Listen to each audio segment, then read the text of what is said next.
Saudara pejabat Gubernur Aceh Dr. Haji Safrizal ZAMSI bersama PLT Sekda Aceh Muhammad Dirwansyah menghadiri acara pemberian gelar kehormatan Wali Nanggro Aceh 2024 di Ayani Hotel Banda Aceh pada Rabu 4 Desember 2024. Acara ini diberikan kepada tokoh-tokoh yang berkontribusi signifikan terhadap kemajuan Aceh. Wali Nanggro Malik Mahmud Al-Haitar memberikan penghargaan Mekuta Alam kepada pemerintah Federasi Rusia dan Provinsi Tatarstan atas dukungannya dalam bidang lingkungan, pendidikan, kebudayaan, dan olahraga.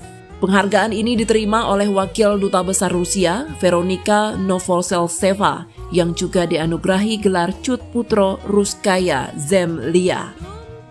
Veronika menyatakan kesiapan Rusia untuk melanjutkan kerjasama dengan Aceh, terutama di bidang pendidikan dan ekonomi. Selain itu, penghargaan Perkasa Alam diberikan kepada almarhum Muhammad Yahya atau Yahya Mu'adz yang diterima oleh putrinya, serta penghargaan kepada Ketua KONI Aceh Kamarudin Abu Bakar atas keberhasilan atlet Aceh yang berlatih di Tatarstan. Wali Nanggro menyampaikan bahwa pemberian gelar kehormatan ini adalah bentuk penghargaan dan terima kasih masyarakat Aceh terhadap kontribusi nyata dalam kemajuan Aceh. Dari Banda Aceh, Tim Liputan Aceh TV melaporkan.